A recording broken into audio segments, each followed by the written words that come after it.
the launch of the special issue of Agenda, and also say that in Women's Month, I really appreciate your presence here, because I know there's been a lot going on, a lot of events, and we're all sort of tired of sitting on Zoom. But this special issue, I think, is an important one, and you will see that it was finished in 2019, but it's only launched now because it appeared towards the end of 2019, and then came the 2020 lockdown. So we're really happy to be able to launch it today. And let me start by thanking all the contributors that made this special issue really special. And also my co-editor, Azille Coetzee, who was my postdoc at the time. Thank you for your valuable work, Azille.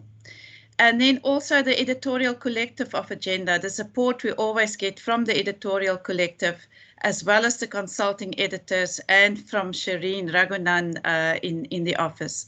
All of this contributes to make Agenda a really special journal. And I think also this is the oldest feminist journal in South Africa. And let me just read to you what it says in the front cover of the journal for those of you who may not have read it or who's not familiar with the journal.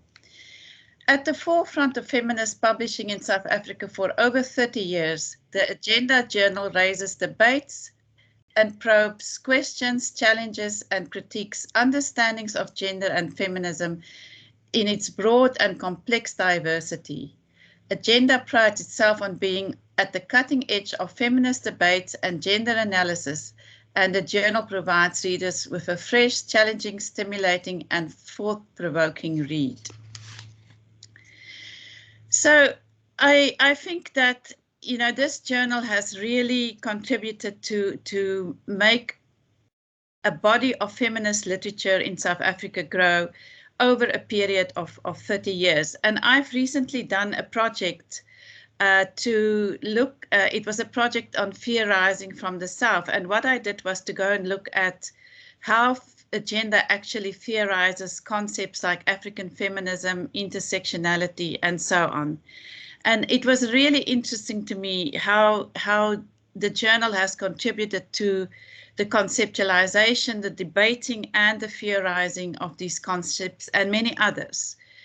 So, and I think, therefore, I also feel very privileged that we could do this special issue on women's movements and feminist activism. Agenda is also a very versatile journal in the sense that it publishes articles, academic articles, but it also publishes focus pieces, report backs, it publishes interviews and poetry. So it's a journal that speaks to academics, but it also accommodates people who actually are not academics, but who are interested in feminist literature, art, and poetry. Now, let me return to this special issue on women's movements and feminist activism. I think this journal on the special issue appears also at a very important time because I think we need feminist activism now more than ever. If we look at what's happening in South Africa, if we look at the very high levels of gender-based violence, we look at the institutional failure of, for example, the Commission for Gender Equality, for those of you who've been following this in the media. So this is really important that we think about feminist activism and also about women's movements. And I think this, of course, is the shifting terrain of activism that we're talking about here. Now, first of all, I think since 1994 and the transition to democracy, what happened was that we actually had to engage the state.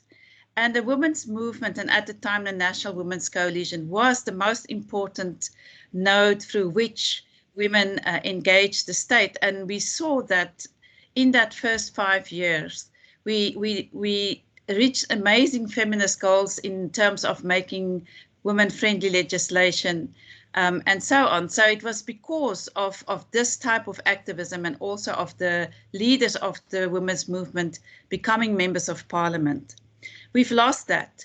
So I think this is the importance then also to think about the shifting terrain of feminist activism, and what we've seen, for example, in 2015-16 with hashtag Roads Must Fall, Fees Must Fall, and hashtag End Rape Culture, is the importance of different types of repertoires of action that now finds a way into social media, and how that galvanizes a new young generation of feminists. It's also important that we think about, the meaning of direct action, and how women have engaged in direct action very, very often before transition to democracy, but also now in terms of service delivery protests, and also in terms of total shutdown, hashtag total shutdown, for example. So we've seen that type of action is still very important. But we've also seen that community-based activism is important, and that's very often something that we don't see on a national level. We don't write about it. But if we think, for example, about the role of the rural women's movement, and the big loss we've had recently with the death of Mamzazani Ngubane, who was the chair and the leader of the rural women's movement, who has done amazing work in transforming, for example, customary law and issues of land access and so on. So that type of activism that's more out of the public eye is also very important. Then I think in my own work, I have written about the notion of localized temporal movements, which means that we don't see the big type of movements like the Women's National Coalition that we had during the transition, but more temporal movements around pieces of legislation. For example, the Alliance for Rural Democracy, that was very instrumental in galvanizing a lot of support to deal with the traditional courts bill that would have been really detrimental to women who live under customary law. So we've seen a different fracturing of activism, but in different spaces, and all of this type of activism is really important. So what we've done with this journal is to bring together authors that write on these different perspectives that I've just mentioned, and they're going to speak for themselves and speak to their own articles. I'm not going to introduce them, they will introduce themselves. But we're going to start with the article by Laura Hartmann on the activism of by Lucinda Evans and her group called Felisa Abafasi.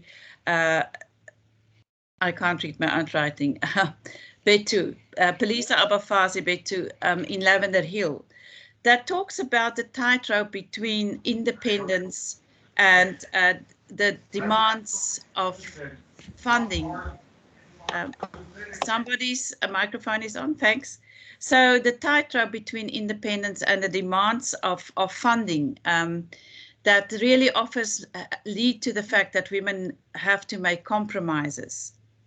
Lucinda Evans is also on the front cover of this special issue. So again, from my side, thank you for participating, and I'm now going to ask the first speaker, who will be Laura Hartmann, on this specific leading article in the special issue. Laura? Yes, hello. I will just start sharing my screen. If I could just get a small feedback, if you can clearly hear me and see my presentation, it would be great. We can hear you and see your presentation. Okay, perfect. Thank you, Azille. So yeah, hello everyone, and thank you for giving me the chance to present my article entitled Lost My Pusaf, the fine line between being radical enough and being too radical, to you today. And also thanks again to Agenda for accepting my article, and also obviously, for organizing this launch of the special issue. My name is Laura Hartmann, and I'm a PhD candidate at Philipps Universität in Marburg, Germany. And in my PhD project, I focus on transnational feminist solidarity and sisterhood. The focus piece, which I published in this agenda issue, however, elaborates on radical feminist activism in South Africa, and more specifically on the external and inhibitory influences on feminists who are running civil society organizations and leading protest movements. I introduced Lucinda Evans, women leader, feminist, and human rights activist from the Cape Flats, who shared her experiences of tone policing with me in 2 personal interviews. Lucinda has been running her own gender-based violence organization, Philisa Bafazi Betu, for more than 13 years, and since 2017, she is also the coordinator of 1 Billion Rising South Africa. I met Lucinda in 2015, and I'm part of Philisa Bafazi Betu ever since, which is why I gained so many vital insights into her work and also into the broader feminist movement and the political situation in South Africa. In my article, I emphasize on the high cases of gender-based violence in the country, statistics that I'm sure all of you are aware of. And with reference to well-known scholars in the field, I briefly elaborate on the so-called rape culture and the underlying misogynist ideas that permeate all levels of social reality. I quote, "Women live in daily fear of rape, and for women on the Cape Flats and in other township areas in the country, this situation is even worse, as their whole life is ruled by criminality. Lack of trust in the police and politics led to more civil society organizations being founded to represent the interests of the poor, marginalized, and oppressed. These civil society organizations fill gaps in providing services and public goods and have become central in putting pressure on the state and global organizations." Lucinda Evans runs one of these civil society organizations, and in her position as a radical activist and women's rights defender, she openly addresses issues of gender injustices and points her finger at the government's failure to ensure the safety of women and children in South Africa. However, people have often tried to silence Lucinda. Even so, in October 2018, when she was holding a poster on a protest march in Cape Town, reading Los my poes af, Afrikaans for hands off my pussy. Lucinda was harshly criticized for using the word poes in the presence of government officials. Her critics were not only members of SAPS or members of parliament, but also fellow women leaders who feared to lose financial support by the government or international funders if they joined the Los my poes af campaign. And to make their dilemma more clear, I again quote from my article. In order to keep their programs running, organizations agreed to compromises, such as allowing their funders to get involved in their organizational structures and administration, and to instruct them concerning the organization's media presence and public appearance. The political parties, in return, use the funding programs as interventions in civil society's work at community level and strategically shape local activity. While governments officially consider such policy as strengthening of civil society and good governance, in Lucinda's perspective, linkages, dependencies between political parties and civil society's organizations lower the radical voice coming from the township women leaders and lead to a loss of autonomy of the organizations concerned. Obviously, Lucinda had expected these critical voices, but she deliberately drew the word poes on her protest poster because she knows that radical actions and words are needed to finally get the government's attention and put pressure on them. At the same time, she knows and understands why some leaders of civil society organizations are afraid to speak openly about the war on their vaginas and hold the government accountable. I again quote from the focus piece. While the women activists are fighting for their convictions, they are moving around the fine line of being radical enough and being too radical. They need to be radical in order to demonstrate their seriousness, but at the same time, they need to be strategic and smart enough not to tread on their funders' toes and jeopardize their organizations by losing external support. My article highlights that Lucinda Evans found a way to work strategically for her aims and maintain a professional public image while remaining radical in her actions and not allowing anyone to silence her. To Lucinda, in preparation of this talk, to hear what has changed since 2018. And her simple answer is nothing. And this has also been now again confirmed by the introductory words by Professor Gouws. The government is still doing nothing to fight the war on vaginas, as she calls it. Every memorandum that was handed over at Parliament has been ignored, the President's promises have not been fulfilled, rapists still get bail, and the cases of domestic and sexual violence even went up during the pandemic. However, despite these obstacles and countless attempts to silence the women leaders, they still do not give up. The protest march into October 2018 was actually the beginning of numerous other protest activities in the past years. I brought you a few examples. On the top left, we see Lucinda Evans and Zaida Samuels at Parliament. Both are wearing t-shirts saying "Los my pusaf" and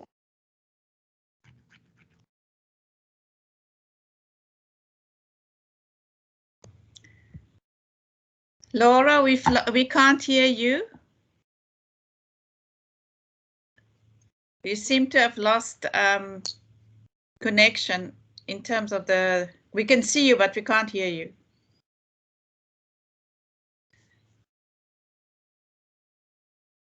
She has muted herself. You've muted yourself, Lucinda. Laura. Okay, can you hear me now? Yeah. Okay, sorry for that. I actually didn't press any buttons, so I'm a bit confused how that happened. Can you still see my presentation?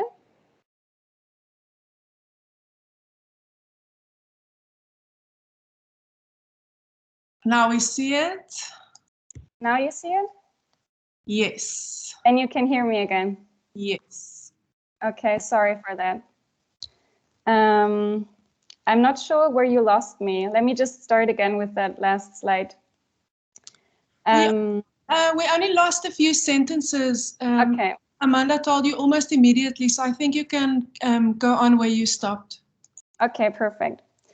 So on the right, we see 3 pictures taken at the MNX protest in 2019, which was a reaction to the brutal rape and murder of the young UCT students Moguena. 1 Billion Rising South Africa protesters were present at the protest and hung a banner saying "Hands off our and our children's poes" in all official languages of South Africa at the gate of the South African Parliament in Cape Town.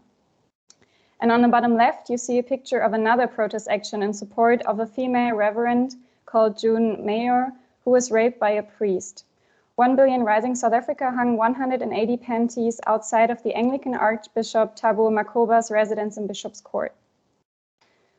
Feminist activism has so many different facets and faces, and gender-based violence organizations on the Cape Flats are fighting every day to keep their organizations running while doing the work the government should be doing. And still, they are neither supported nor acknowledged, but instead people still try to silence and punish them for being too radical. Thank you for your attention. I hand over to Kanilwe. Thank you very much for this opportunity to be here today. I'm excited to present, especially it's unfortunate that it's at a very somber moment after the unfortunate passing of Sizani Ngubane, who was the founder of the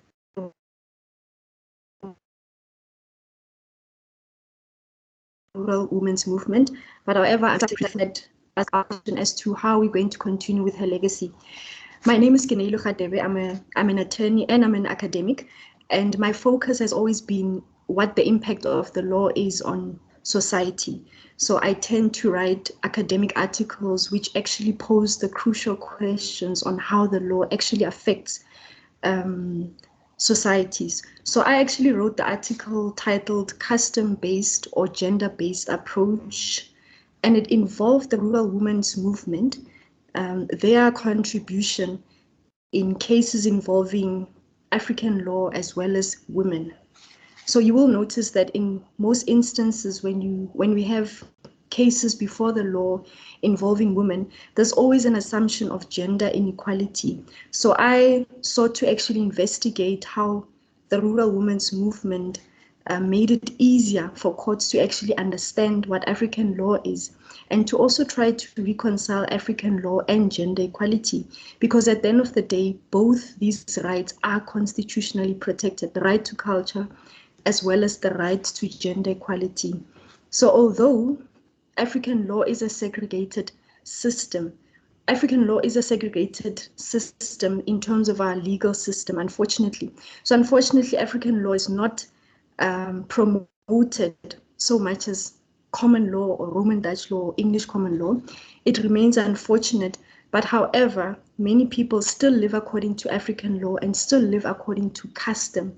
So custom affects our daily lives, and especially in particular in rural communities. So there has unfortunately been a conflict between African law and human rights, which mostly arises in judgments concerning women. This conflict has been the subject of several court decisions in South Africa, and these judgments sometimes reflect the court's limited knowledge of African law and the court's lack of sensitivity to African law. This state of affairs has resulted in the failure of courts in most African law cases to develop African law or custom under constitutional values of equality and dignity for Black women. So this unfortunately led to the undermining of African culture and failure to consider Black women's position regarding culture. So after observing judgments involving, I actually investigated, or I did research on the rural women's movement, who have acted as a friend of the court. So a friend of the court is not a party to a legal dispute, but what a friend of the court does is that they provide submissions for the court to help the court in reaching a judgment. So in most cases, African law disputes are quite complex. And because the system is underdeveloped, the teaching as well is also underdeveloped. So in most cases, lawyers grapple with African law. So the rural women's movement commendably was a friend of the court, and they actually assisted courts in terms of providing submissions in order for the court to understand African law, the concepts, and African custom as it was practiced in rural communities and within specific and relevant social context. So I actually did this research on the rural women's movement, and the focus on of the rural women's movement was on girls' property rights, inheritance. So the rural women's movement had an interest in terms of promoting gender equality, particularly for rural women who practice their culture. So I was actually particularly very interested in the approach that they had to African law. And this is a custom-based approach to African law. So what a custom-based approach to African law entails is that when we lawyers approach African law, we should not automatically assume that there will be a clash between gender equality and African law, but we should instead investigate what a particular custom entails and how it is practiced. And we should also put the relevant social context into account. So this is how the rural women's movement has actually contributed in terms of promoting a custom-based approach to African law. So which means that custom should not be abolished. It should be promoted, but to the extent that the rights of women are also protected. And who else is in a better position to tell us about how culture affects them, like women themselves? So this was my contribution, where I actually highlighted the rural women's movement's contribution in terms of understanding a custom-based approach, which is quite crucial in that African law and gender equality will be promoted. So my question though is, how are we going to continue the legacy of Sizani Ngubane, especially as attorneys and especially as people who are interested in social justice and the impact of the law on our community? So I would actually plead for us to continue her legacy in terms of studying culture and promoting a custom-based approach to culture and promoting equality. The fact that Sizani Ngubane advocated for culture didn't mean that she let go of gender inequality. She supported the protection of the rights of women, but also within the context of culture. So I actually want to leave it at the fact that we need to continue her legacy, studying culture and promoting gender equality. Thank you for this opportunity.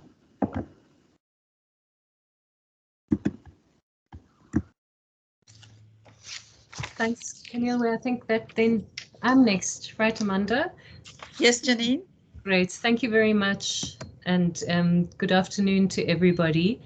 I am going to tell you a story, but I'm going to screen share. And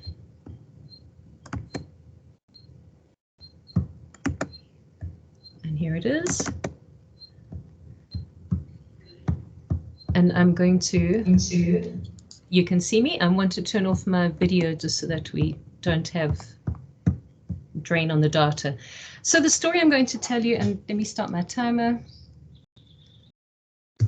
The article that I have included in this edition was around campaigning for social security rights, with a particular sector in mind. This was women in the informal economy, women informal traders, and the particular social security right that we're talking about in this instance is that of maternity benefits. And from a mobilization perspective, and what I felt the story that needed to be told that I want to share with you briefly was how women in organized labor structures in South Africa, and the forms that we engaged with were the networks of street traders, so networks of informal economy street traders, as well as women within the structure of COSATU and the stakeholder such as COSATU, how these organized labor structures came together and mobilized around this particular critical issue, this issue of access to maternity benefits for self-employed women and predominantly women in the informal economy. Very quickly as context, why is this an issue? Currently, only workers who fit under that definition of employee in terms of our labor law, so our Unemployment Insurance Act and our Basic Conditions of Employment Act, only the people who recognized and defined as employees are able to qualify for social security benefits, such as unemployment insurance or maternity benefits. Okay, if you are an employee, you're entitled to contribute to the unemployment insurance fund. And then when you become unemployed, or if you become pregnant and you need to take paid maternity leave to which you're entitled, you can draw down 4 months paid leave. But what about the myriad of atypical forms of work, of informal economy work, people who are self-employed workers, who are not employees, who may not contribute to the unemployment insurance fund? They have no access to paid maternity leave whatsoever. Okay, my article speaks to why is this, what impact does this have on women's sexual and reproductive health rights? What impact does this have on their careers, on their building of their own businesses? And it speaks to just the context in which this takes place, with women bearing the primary responsibility for care work at 2.5 times that of men. And the fact that that care work is, of course, unpaid in nature, and how the burden of caring for small children, the impact that that has on the sexual and reproductive health care choices. Can I afford to have a child? Can I take a child now? If I have my child, who looks after the child?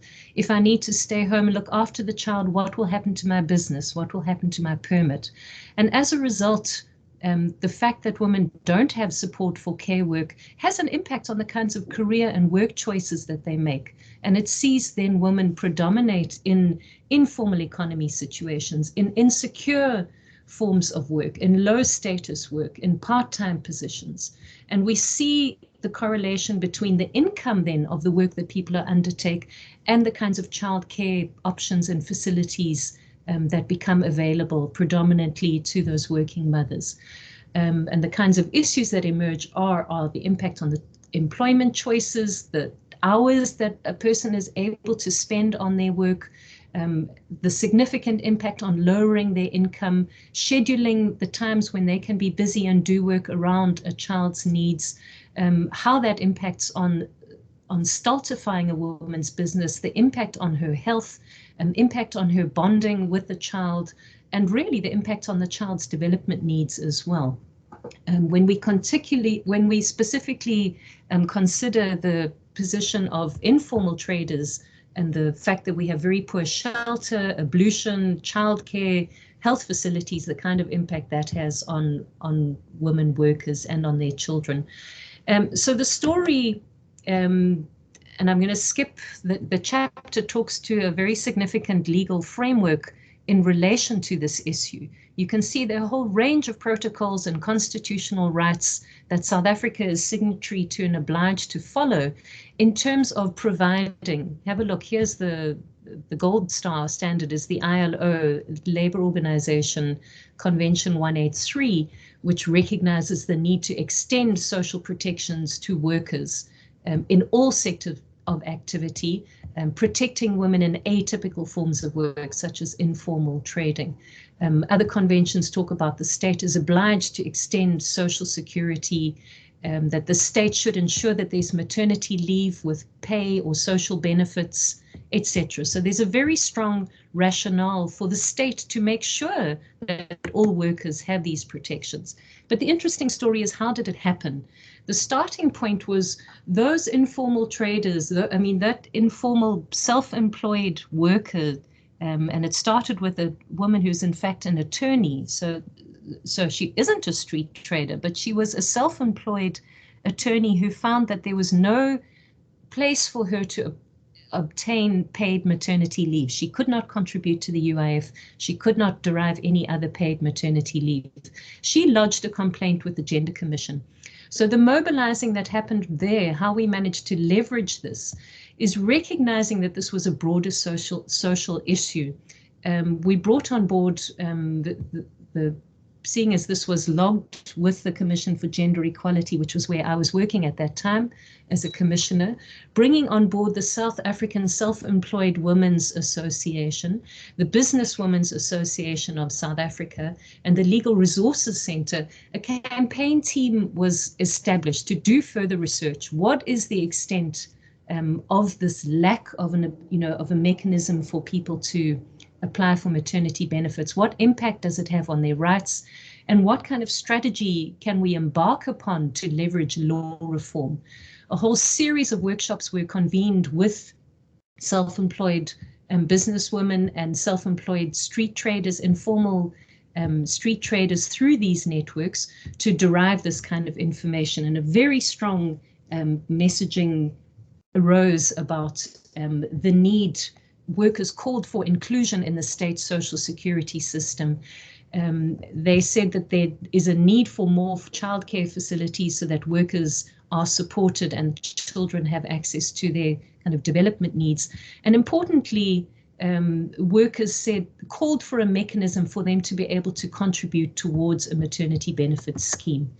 Using this feedback from community groups and this mandate and this mobilization from directly affected women's groups, the Gender Commission then engaged, using its mandate, engaged with COSATU, engaged with the Minister of Justice, engaged with Parliament through the Gender Commission's oversight power.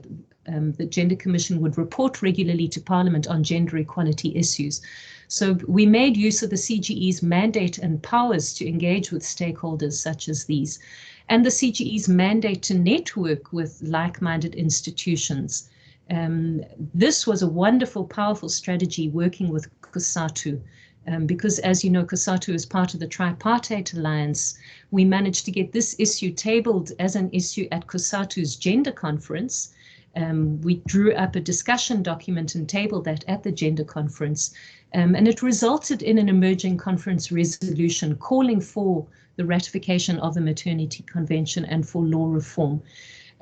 We believe that through this, and using these different multiple forms of mobilization and advocacy, through the Gender Commission's power and mandate, using the political weight and force of COSATU to bubble this issue up as a working class workers issue and building that up to be a more of a policy priority, and using our engagements with Parliament and with the Minister, eventually the South African Law Reform Commission received the mandate from the Minister of Justice to investigate, is it possible to extend the current maternity mechanism to self-employed workers? And Project 143 was established.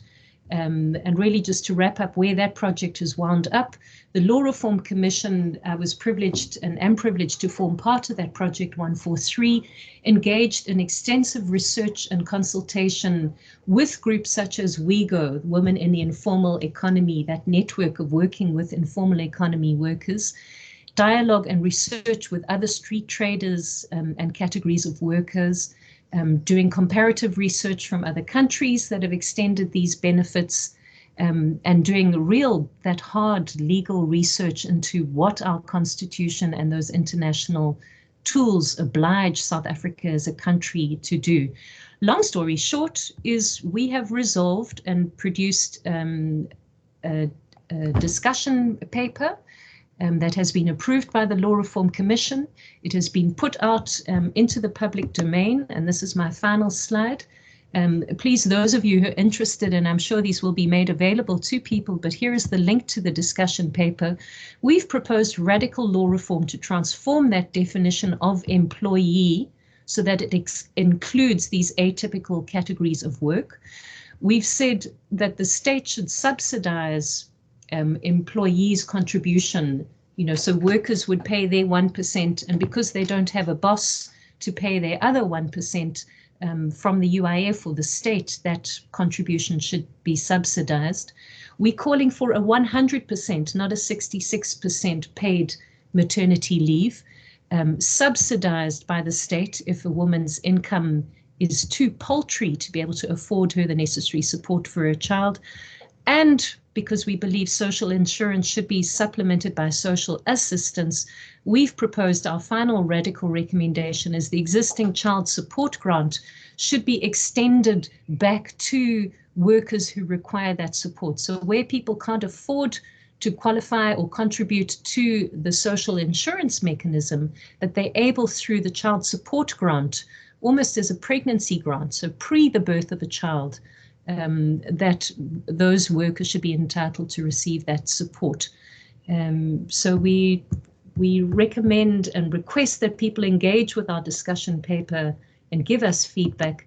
But in essence, that is the story of how ordinary workers used our institutions of the state to campaign on this very practical and very gritty social issue to a wonderful outcome. We're holding thumbs. Thank you very much. Sorry if I went over. Thank you, Janine. It's now Natalia with poetry.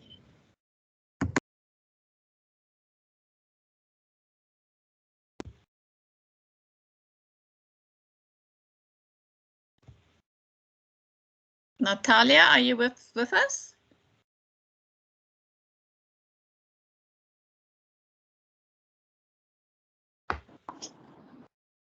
Thank you very much. Sorry,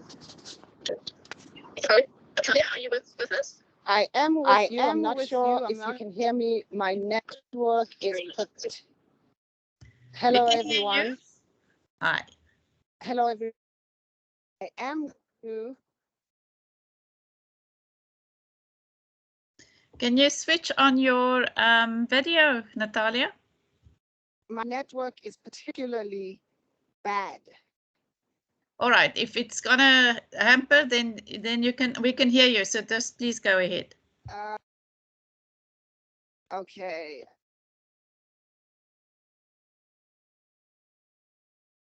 It is gonna hurt. Yeah, it is to hopefully be heard. Thank you so much.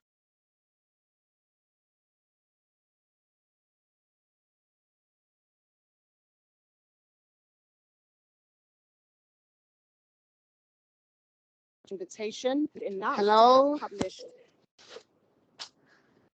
Hello. Woo. It's really bad. I'm gonna go straight to the poetry. Hello. It's the poetry. It's the poetry.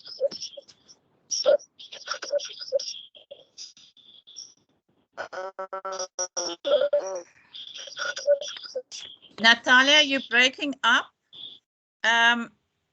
maybe, I don't know if you want to leave and come back in, and we can continue with the next speaker, and then maybe it will be better on your side. You think that can work?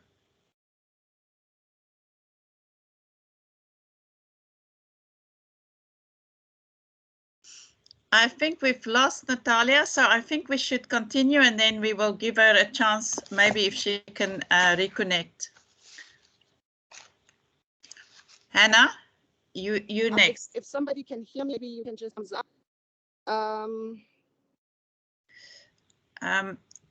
Professor Gouws, can you?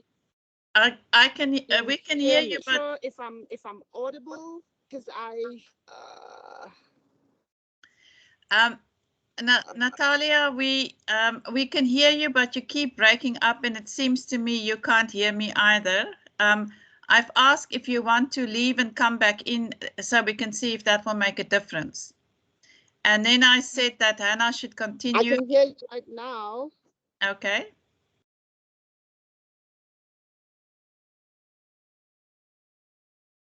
Are you still there?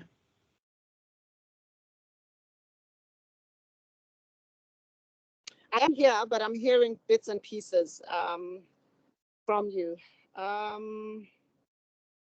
Yeah, I apologize for this. Let me try one poem and see if it goes through. If it's not, then we'll just go through to the next speaker.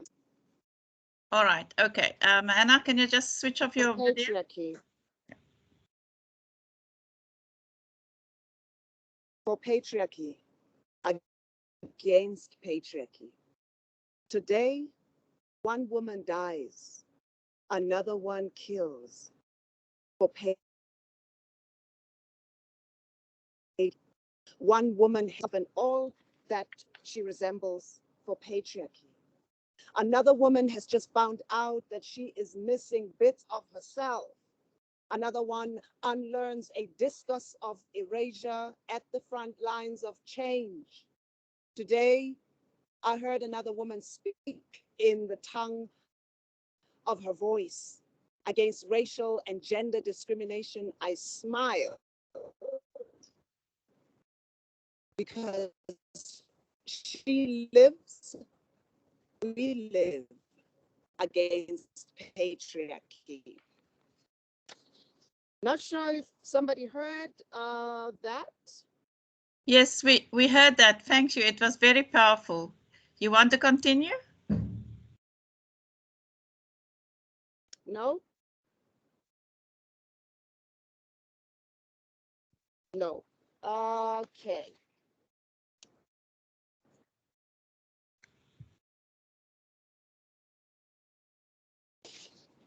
Okay. I'll just read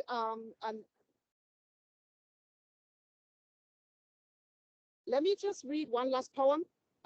If I get it in, I'll be lucky. I'm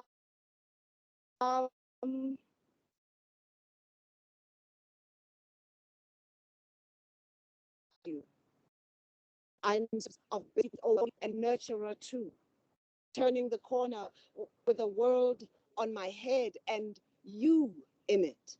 I could drown you, spin you, and spill you, but I choose to hold you steady.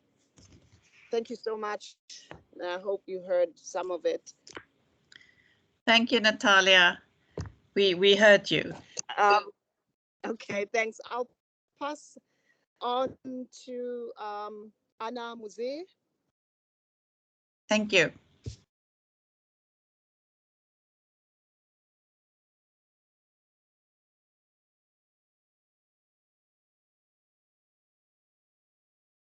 Yes, thank you, Natalie, for your poem. And I would like to thank also the previous presenters. I'd like to share my screen. I just have a brief presentation.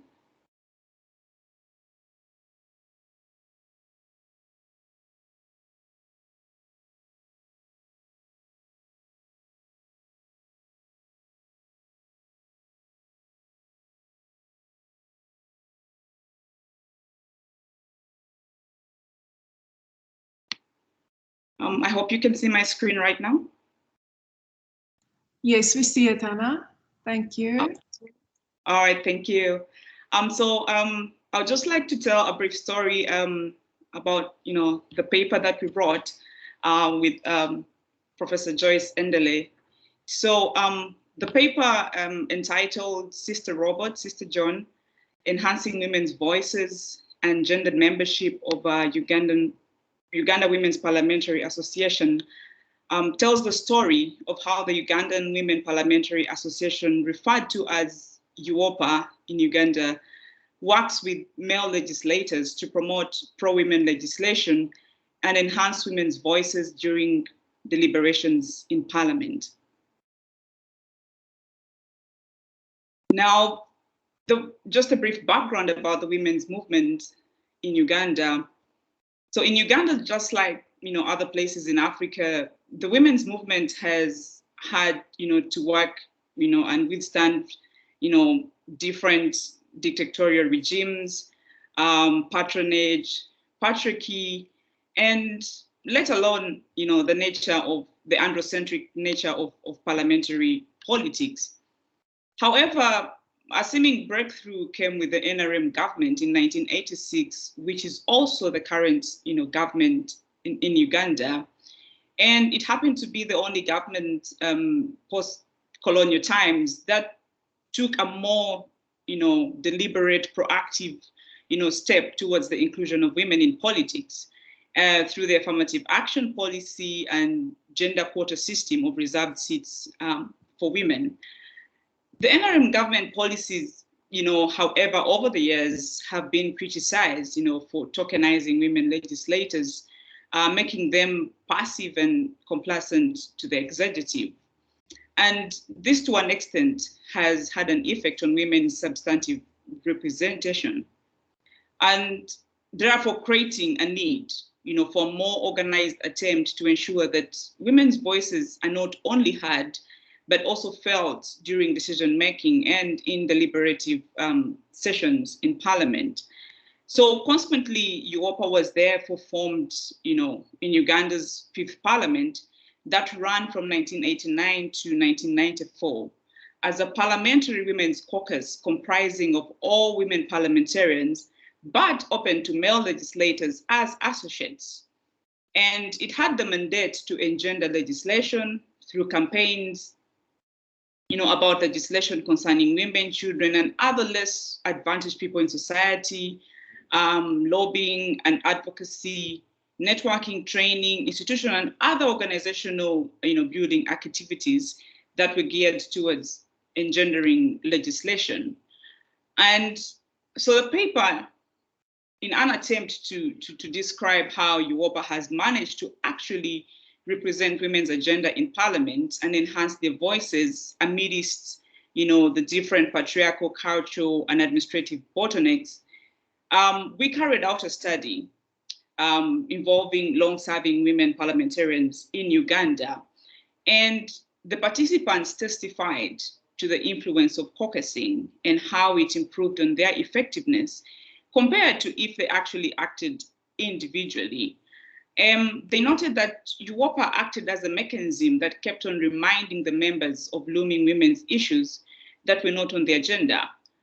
But it's important to note that despite the evident solidarity and sisterhood facilitated by UOPA, it was devoid of consensus challenges on the floor of Parliament, especially even among women legislators.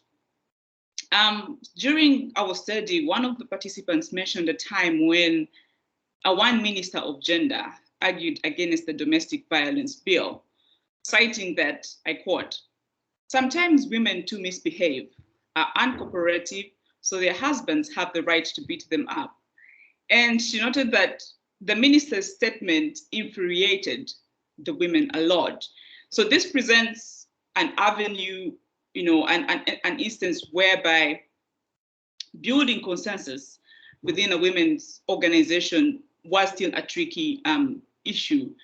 And they noted that while everyone was free to air their views, and the fact that UOPA was composed of women, it was not a guarantee that they would say the same thing. Therefore, to gain consensus, women legislators in UOPA recognized that they needed to lobby extensively engaged with and convinced different groups of parliamentarians to support women-led legislation.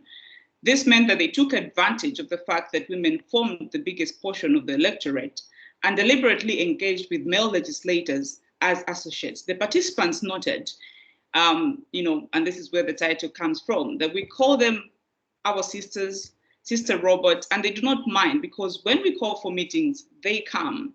Back at home in their constituencies, they will face women. We have sensitized them, and this has got to do with your mother, your sister, and wife. So if a man has a relationship with the three, has no relationship with the three, then there is a problem. So they noted that to gain consensus and ensure men's support during the deliberative sessions, they had to rely on men to move bills on the floor of Parliament, such as the Children's Amendment Bill in 2015. And the engagement with men finally, in one way or the other, contributed to some of, gaining consensus that led to the passing of some of these pro-women legislation, such as the Domestic Violence Act and many others.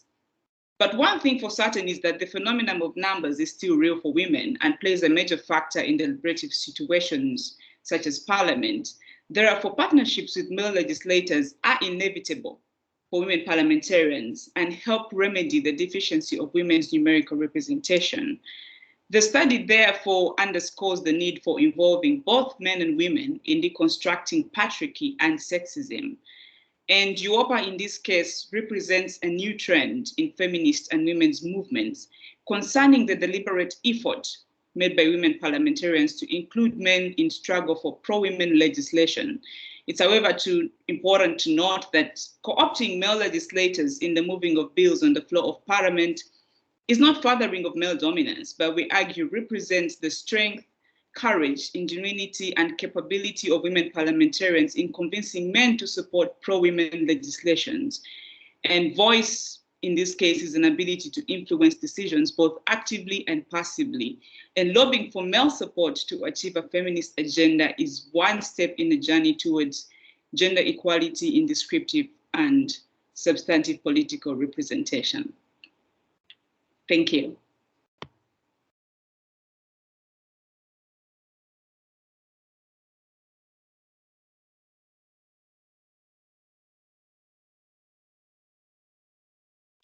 Thank you, Hannah. You are on mute. Thank you. Good afternoon, everyone. My name is Kamohelo Mabokhwane. I'm here with one of my co-authors, Amanda Moguena, whom you'll meet shortly. We are part of the UCT chapter of the Young Women's Leadership Project, which is housed at the African Gender Institute. We do have 4 other co-authors to our article: our project coordinator, Jan-Louise Lewin, Andy Smith, Andrea Alexander, and Chido Nyaruwata.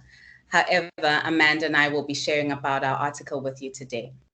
The 6 of us wrote this article as the YWL group, and we arrived at our article by asking the deceptively simple question, what is Black womanhood? Because we are and we were diverse people who related intimately to Black womanhood, either historically, racially, culturally, socially, ideologically, or otherwise. And the question brought us to the challenging endeavor of answering it.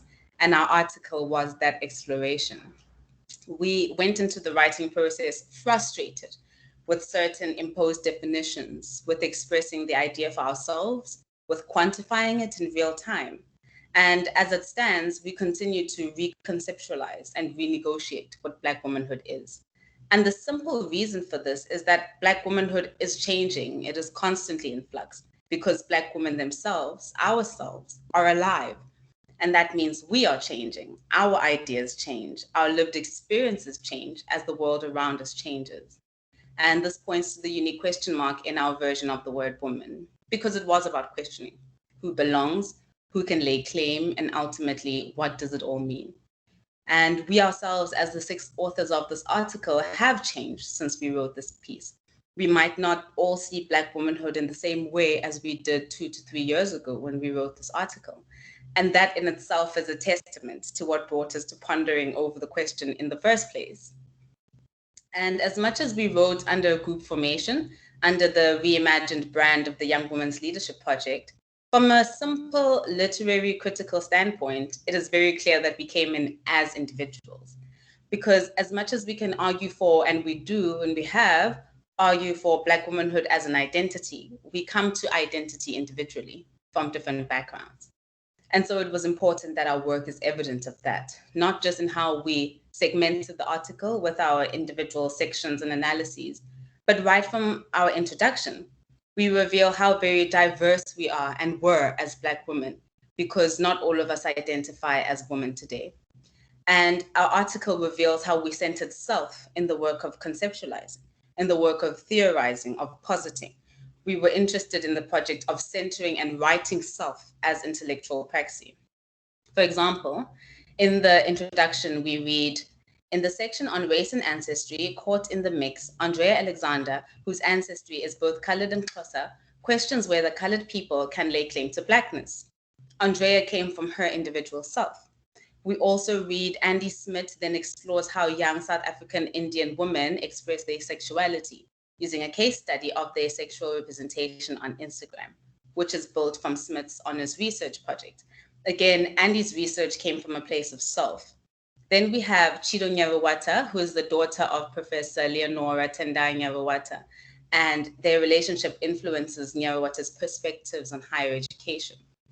We also read that by discussing the gender dynamics of the recent surges of student activism in South Africa and evincing the work of Black South African women's literature, Moguena argues for the subversion of the negritude ideology by Black women. And I came from my experience in Flawless Spaces and my literary background. And finally, we have Amanda Moguena, who has a rich history in environmental studies, which is where she locates herself, argues that an unspoken Bill of Rights and Responsibilities governs how women can and do relate to the natural environment. So our family backgrounds, the way we inhabit the world, the history that had brought us to the current realm of existence, our academic backgrounds, all of that is crucial to our understandings and definitions of what Black womanhood is. So now I'm going to hand over to my co-author, Amanda, who will talk about the processes that led to this article. Thanks, Gamo. Good afternoon, everyone. My name is Amanda Moguena. In this piece, we assumed our authority as scholars living in their topics, but we also acknowledged our subversions as people under the multiple layered categories of womanhood. The piece comes out of extensive research, both active and incidental, but always intentional. The call by Agenda to empower women for gender equity found us in the field, grappling with these ideas in our own ways, making knowledge and meaning out of our realities. The Young Women's Leadership Project is an action research project that aims to create safer spaces for women students to explore questions of sexuality, sexual boundaries, and violence through SRHR peer education initiatives. As YWL, we launched our Feminist Dialogues series where we engaged in the works of thinkers who shape our ideas of feminism. Out of this came the realization that beyond absorbing knowledge, we had always been thinking, we had always been theorizing and questioning. At the Dreaming Feminist Futures Symposium held by AGI in 2018, we did the groundwork of extracting scholarship out of activism and brought forth our experiences into the academy. Some of the questions and the residual feelings from there found their way to our panel discussion at the View of the Open Sky conference held at the Stellenbosch Institute for Advanced Study later that year. The piece we are reading from today is the manifestation of all these tenets of our activisms. We wrote ourselves into history, into theory, in our own words, defining our identities. And we now live in a realm that allows us to question freely, without the need for answers or resolutions, because theory is living. Our hope is that this work is a call to dissidence and a continued challenge to regressive and essentialist feminist movements and legacies that subscribe to and also uphold patriarchal norms of womanhood. Thank you. Thank you very much. Hello, everyone. I hope you can hear me. I believe I'm the last person to go. So in the interest of not hindering our bandwidth situation, I'm going to leave my webcam off, but I will just share my presentation with you now. If someone can just confirm with me that they can see my screen, I see it's still loading. Is that visible? Yes, it is. Yes. Fantastic. Thank you so much. Good afternoon, everyone. Hello. I must begin by thanking the organizers of this virtual launch and the agenda team for their efforts to curate this special issue in which it was truly a privilege to have this paper featured. My name is Gabby. I'm a critical social and psychological researcher currently based at the CSANG at the University of Pretoria. In my co-author's absence, I would also like to take a moment to thank Claire for her contributions to this work. Claire is a senior lecturer at the University of the Witwatersrand and a clinical psychologist by training. The paper that I'll be sharing with you this afternoon is titled, "We Are a Collective, a Lot of Us Together, Standing Up, South African Black Lesbian Women's Activism Against Discourses of Blackwashing Homophobia." For Judge, blackwashing homophobia denotes the popular construction of Black non-heteronormative identities as perpetual or inevitable targets of violence. In many ways, blackwashing discourses are problematic. They normalize violence and hatred as inevitable parts of identifying as a Black lesbian woman, and, as part of heteropatriarchy and white supremacy, mask the racial violence that invaded South Africa with colonialism and that continues to endure long after the demise of the apartheid regime. Using intersectionality theory, Canham found that many South African Black lesbian women create their own spaces in which to perform activism because they are largely excluded from political arenas that are supposed to constitute safe platforms for all LGBTQIA+ people. As such, some of these women refrain from attending Joburg Pride, for example, because the event continues to privilege white, middle-class homosexual masculinities. These aspects suggest that the violences encountered by some Black lesbian women in post-apartheid South Africa are rooted in particular power configurations that create intersectional identity discrimination at the nexus of gender, sexuality, and race. In this context, many South African Black lesbian women have responded with activism that aims to support Black non-heteronormative identities specifically. Visual and/or digital platforms are becoming increasingly important sites of resistance for some women, as illustrated by the increase in research centering photo voice and the work of South African visual activist Zanele Moholi and others. Locally, websites such as Inkaniso, Iranti.org, Behind the Mask, and African LGBTIQ Media Makers Network have similarly started to serve as digital public archives for Black lesbian women seeking solidarity and support. Resistive movements against dominant discourses of Black lesbian identities make critical contributions to the creative articulation and visual storytelling of Black queer lives. Even more significant, perhaps, is the very public manner in which these resistances alert us to the socio-political conditions that condone intersectional identity discrimination, reframing it as a product of white heteropatriarchy to expose its harmful effects. This study sought to offer possibilities for the development of intersectional modes of qualitative data analysis. Drawing from Schaaf's work on multimodal methods, we placed three analytic lenses in conversation with one another: performativity theory by Judith Butler, the politics of emotion by Sarah Amit, and feminist critical discourse analysis, which has been applied by Lazar based on work by Fairclough and Wodak, among others. 5 secondary texts were retrieved purposively online from Rainbow Girls, which is an online photo documentary series by Netherlands-based photographer Julia Gunter. Exhibited online in 2012, the project explored the experiences of South African Black lesbian women living in Cape Town, participating in the annual Miss Lesbian Beauty pageant at the Inclusive Arming Ministry's Women's Shelter, and in private homes in Gugulethu and Khayelitsha townships. Because of their performative power, the photographs were also included in the analysis with Julia's blessing, alongside the interview vignettes for each of the women photographed. In the interest of time, I've selected a quotation to present with some commentary from Sia, who states, "The Miss Lesbian Beauty pageant is our way of having fun, being happy, and expressing ourselves. I have also been volunteering since 2010 at Free Gender, a Black lesbian organization based right here in Khayelitsha. We are a collective, a lot of us together, standing up. Khayelitsha is our home too. We grew up here, and we are claiming our streets. In this instance, Sia draws on performative discourses of the body, constructing a physical marker of resistance that can be asserted when people stand up. She also alludes to the nuanced ways in which her identity and affect are experienced, replete with discourses of power through self-expression and visibilizing happiness and joy.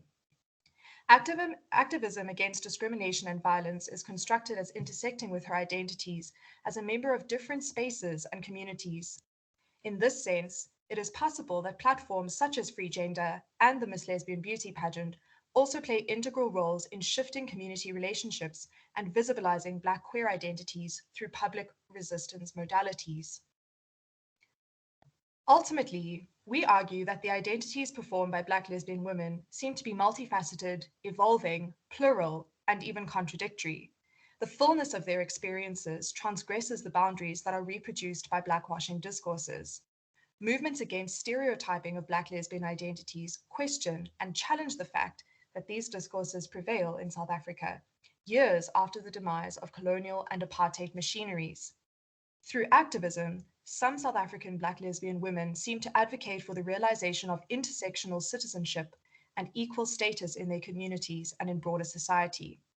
Where a politics of increased LGBTQIA+ visibility has not necessarily been supportive of Black lesbian women's resistance because of the intersections of race with gendered and/or sexual identities, many of these women have found ways to visibilize themselves. Since these movements often occur at community levels, they seem also to allow the activists to claim space in ways that might not be possible were it not for these kinds of public resistance. Within the movements, short-term gains for the collective include freedom of expression, visibility, awareness, power, agency, pleasure, enjoyment, and fun. At broader levels, longer-term objectives seek to change negative communal and national discourses that still exist around these women's identities.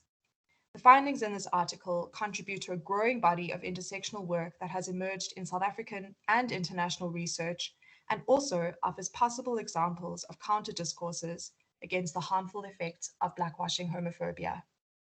Thank you so much.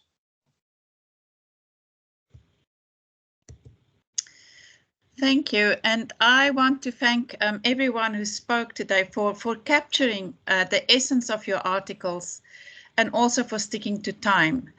What we see here is the big diversity and the range of activism and organizing that we have captured for this special issue.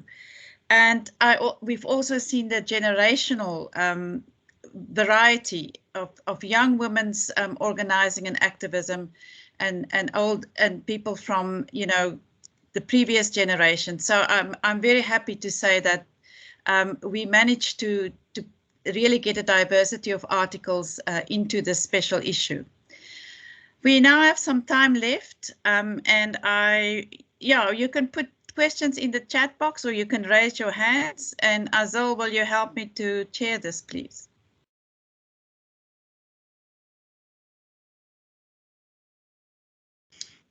So Amanda, Chido just sent me a message saying that they had problems sharing their presentation and if we could share it. So I'm wondering, Chido, what you had in mind here, is it something we can quickly flip through to show the guests or? Something quickly to show the guests. Okay, do you want to do that now quickly? Yes, or yeah. Is that fine, Amanda? That's fine. And I also want to say that, you know, you can read all of this in the special issue and also the poetry for those of you who couldn't hear the poems, the beautiful poems by Natalia. Okay, shall we quickly flip through that?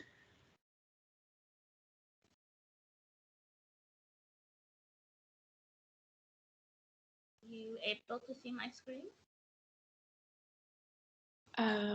No. Here it's coming. Okay. It froze for a little bit.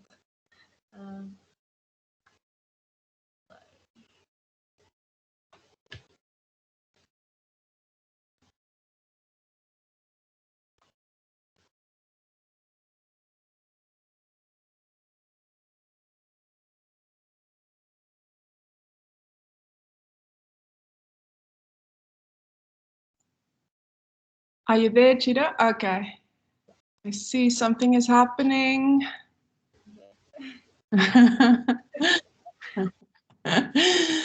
These times we are living in. Yeah. Okay, there we go. Are you seeing it now? Yes, seeing it. So we'll have to be quite quick about this if we want time for audience questions. So just bear that in mind. Thank you.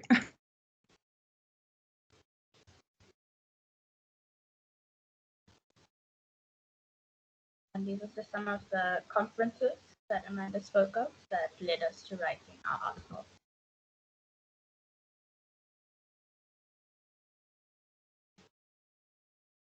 And the work that is done. Thank you very much.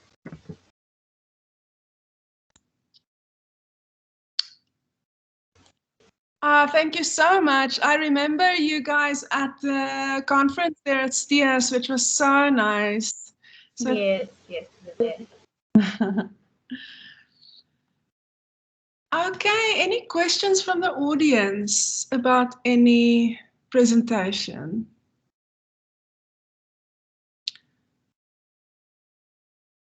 I can start with a question so long if we don't have anything else. Okay, let me do that. How much time do we have? Okay.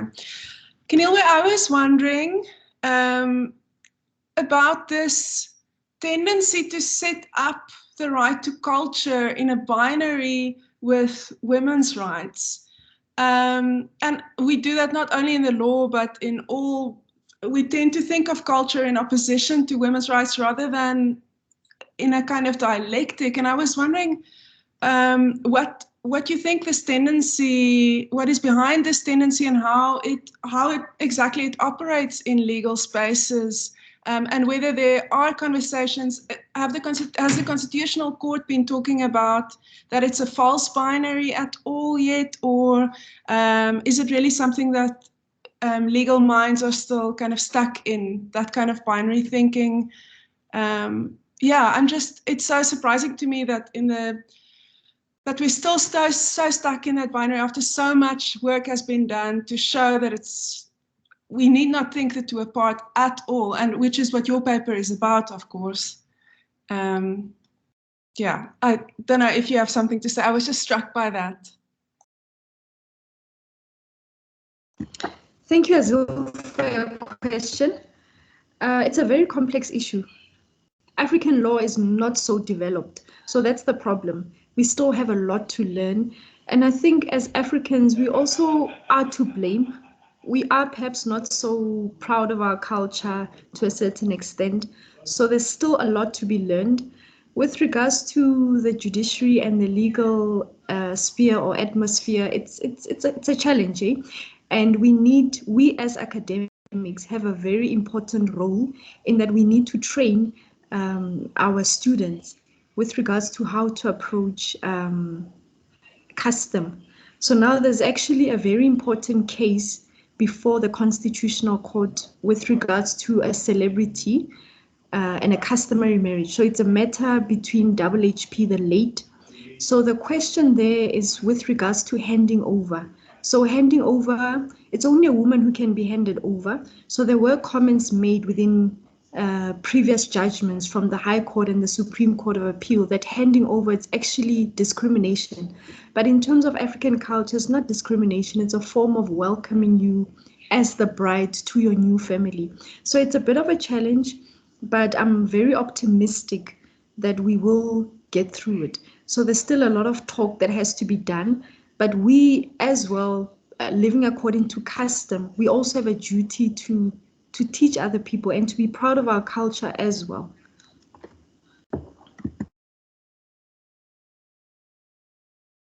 Thank you. It's so interesting that it's a celebrity case, and I'm curious now about which celebrity.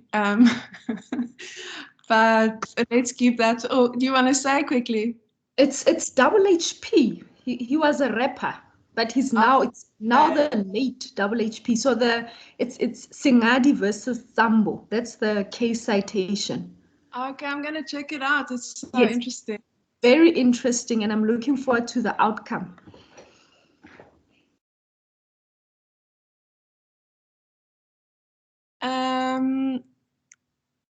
Okay, I see there's a question by Offense in the chat saying culture is imperative to other people's lives. How do we ensure that culture is not manipulated to fit the others? Kenilwe, you can respond to that, but if anyone else has any thoughts, anyone else on the panel on that,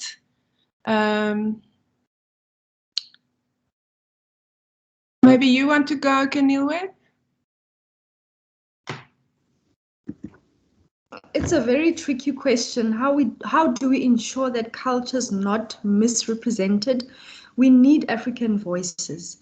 Like Sizani Ngubane, we need rural women to actually tell us about culture, how it affects them. So in ensuring that it's not manipulated, we need African voices. We need our aunts to actually tell us how custom is practiced. So that's the only way, but it is definitely misrepresented. But if those African voices from women who are in rural communities, if they come through, then we can ensure that we are aware of misrepresentations.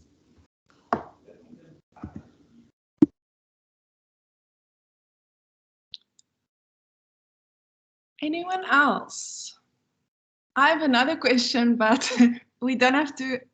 Okay, here is a question for Hannah. Hannah, have you considered the possibility of analyzing the dilemma of male engagement in feminist activism, especially as we move to guard against reproducing masculine domination?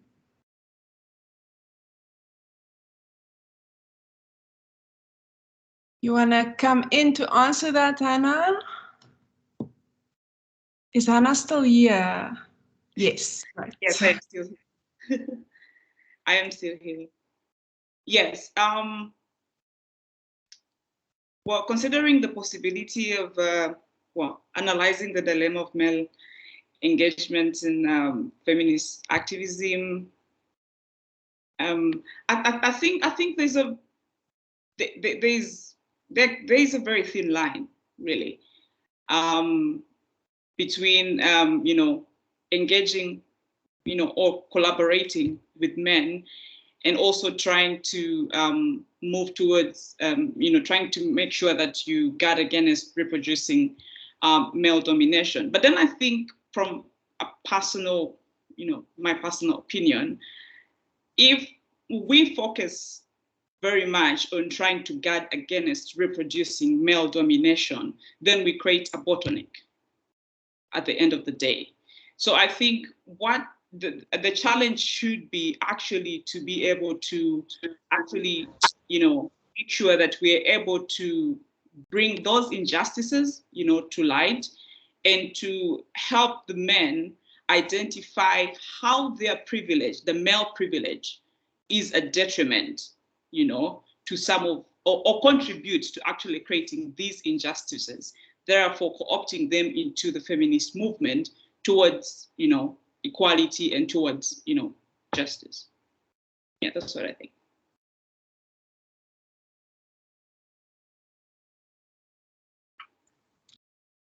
Thanks, Hannah. Any other question? And anyone is, you can also put on your camera and your microphone if you want to come on screen and ask.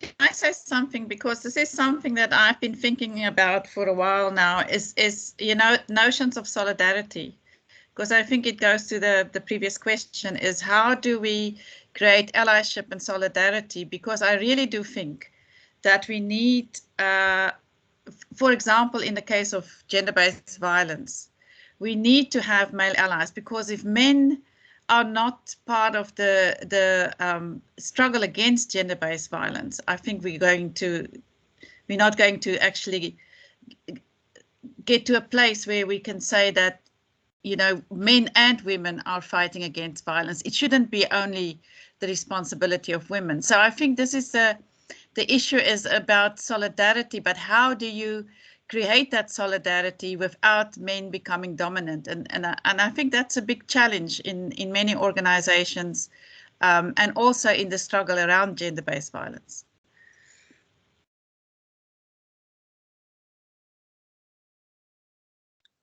Does anyone on the panel or anyone else want to respond to that?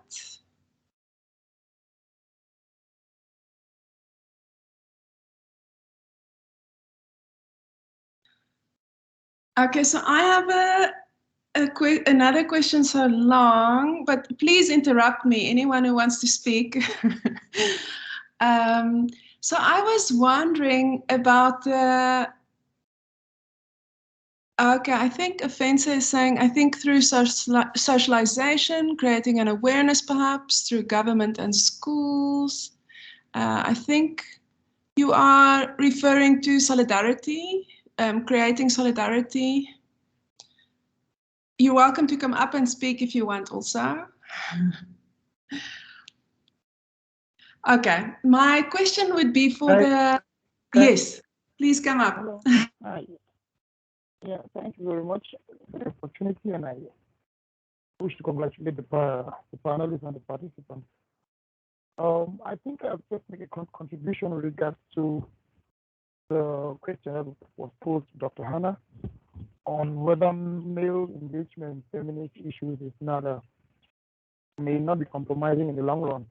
As a man who is involved in the context of gender, which is actually an exception or a rarity, I think that the issue of solidarity highlighted by previous speaker is very important, because we have to also look at how men can be brought on board and how their unique perspectives can also help to move the women's agenda forward, whether in terms of gender-based violence, in terms of promoting women's access to reproductive resources. So the suspicion is definitely evident, and those of us who are men and who understand the context of privilege, male privilege that was highlighted by Hannah, we get to see why it may be fighting for some allies or for some gender activists who view men not as collaborators and as promoters of women's concerns, but as adversaries. And I think that is something that we in the field of gender really need to grapple with, because more or less the field of gender equality and feminism has been portrayed or is perceived as belonging solely to women. And I think that as men, those of us in the domain, we are trying as much as possible to change that narrative so that men can also look at it as something that is not only based men for the betterment of society, but also to ensure an agenda that is more equal for everybody.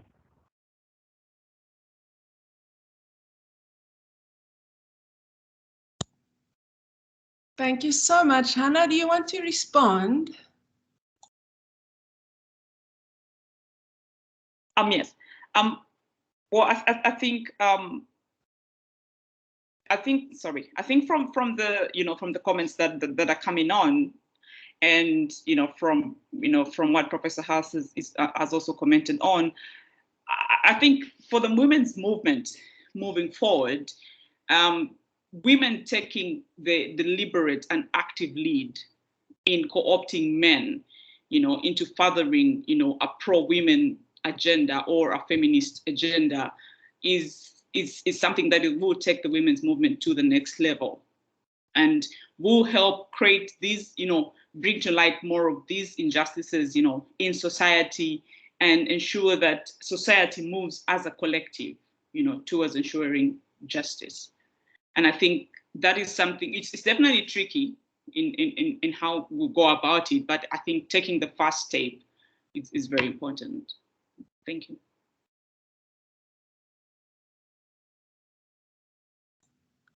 And then I see Deirdre Burns' hand. Deirdre, you are welcome to, and also, I'm not sure how to pronounce the other name, but please come up after Deirdre, and then we do the answers, or both the answers after that. Thank you.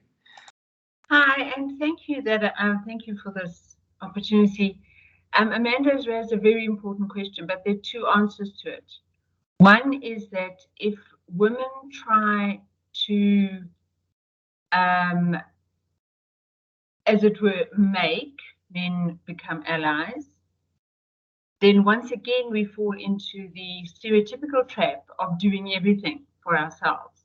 And there's an important part that men need to do for themselves and amongst themselves.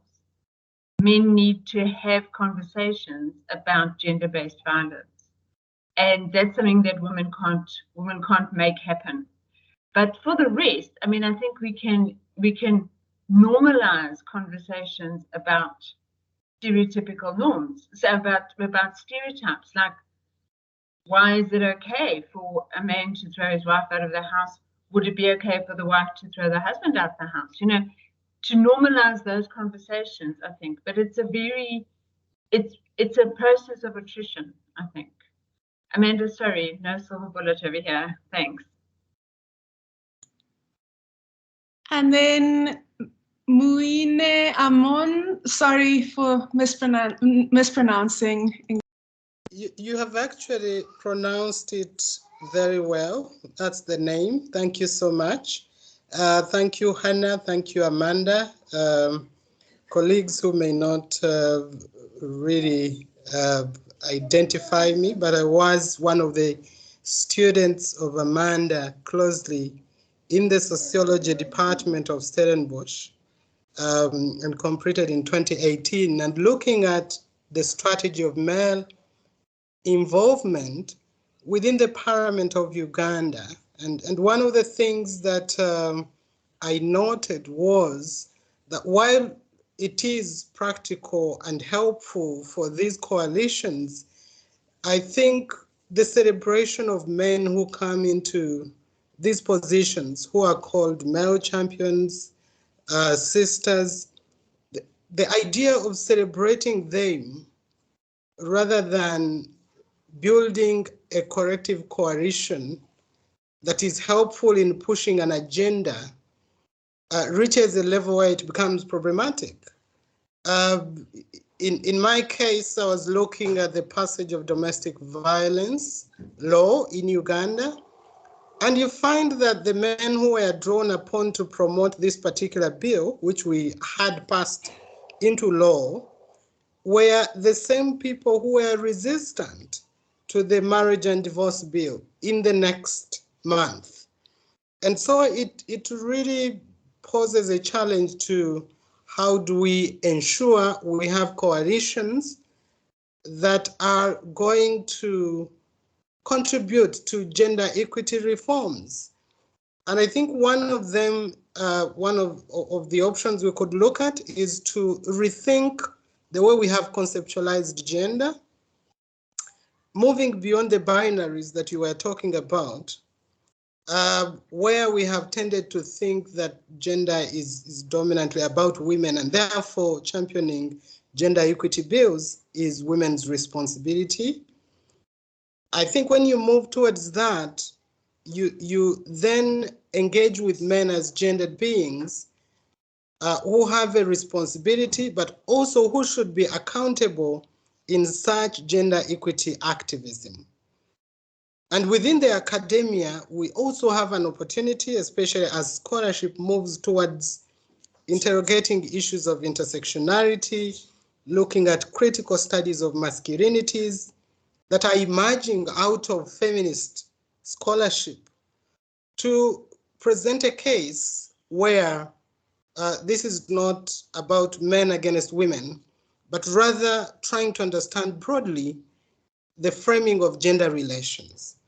And I think at a conceptual level, if you frame the activism from that point of view, that this has everything for us to benefit from, and that men and women equally have a lot to gain from gender equitable societies, it creates accountable participation in these struggles. I want to stop there. Thank you so much. Thank you very much. So our time is up, but I was wondering if any of the panelists wanted to respond to either of those comments, kind of as a closing thoughts or...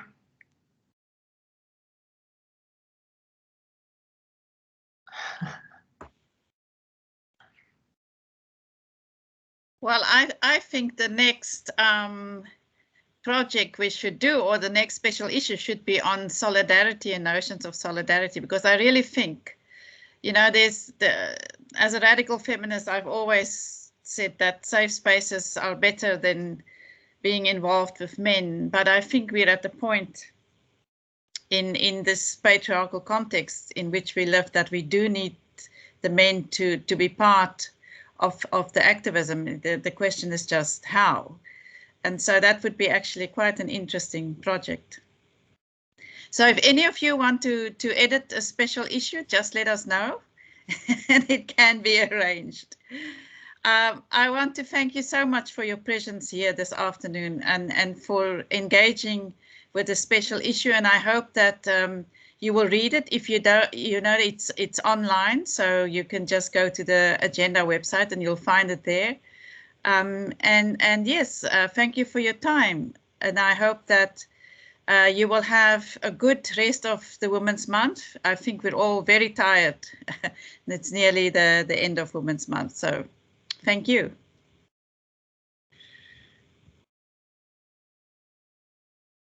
And thank you to